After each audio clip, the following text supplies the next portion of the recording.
Neo Thinker here. The curious case of Congresswoman Ilhan Omar.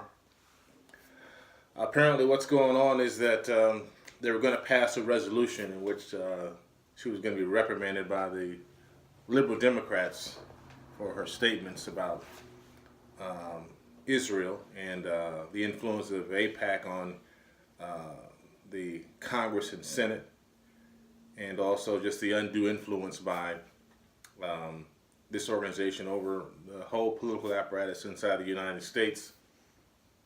Somehow it was misconstrued that was anti-Semitism. Apparently, if you say anything at all about the undue influence of powerful lobbies in the United States that are connected with Israel, that makes you an anti-Semite. Obviously, she rejects that. I reject that. Any sane person would reject that. But because the left-wing Democratic Party is controlled, they felt that they had to come out and make some kind of a resolution to put themselves in the political good graces of the nation of Israel. And apparently, there's going to be a backlash. So the Majority Whip, Steny Hoyer, has, I guess, delayed this resolution for now.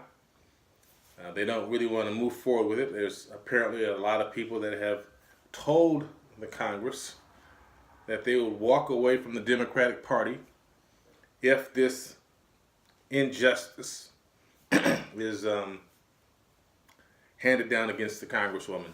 So it's interesting, the people on the left, they want to be the party that can claim all of these high values, but when it really gets down to it, they are just a political party that wants to, gain power and stay in power. And this has kind of been a black mark on them in a way because, as they are trying to make President Trump look like he's the villain, the Democrats have taken the position of actually being the villain themselves, and they put themselves into a box. They back themselves back into a corner. This time, Congresswoman Ilhan Omar is not backing down, and I want to give her kudos for that. And it's causing some consternation with those on the left. They don't quite know what to do with her. They don't want a backlash in the Democratic Party. They don't want people walking away from the Democratic Party. My position is that more people should walk away from the Democratic Party because they have shown themselves to be the party that is not going to really do anything. They're going to obstruct anything that President Trump is trying to accomplish. They are the party of open borders. They are the party that believes in wholesale immigration.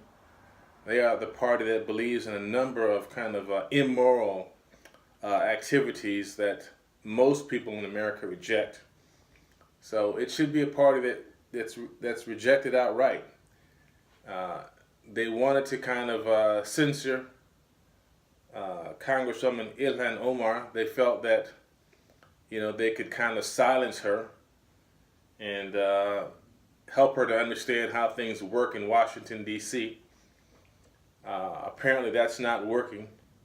They're getting a lot of phone calls from people that are calling in to their local offices and basically telling them that if they censor Congresswoman Omar, that they're going to pay for it in the next election, and or that people are just going to walk away from the party.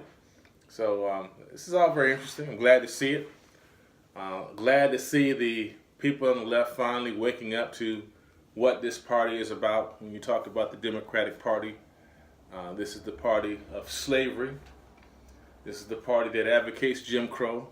And you can say that even now, this is the party that wants to control people that were duly elected to represent their constituents simply because they have an opinion that is not popular in Washington, D.C. So we'll see where it goes. We look forward to how this whole thing is going to develop. In the meantime, President Trump will continue to march forward and pursue his agenda.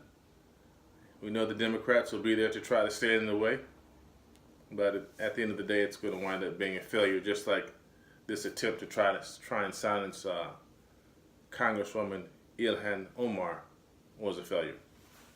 You guys take care.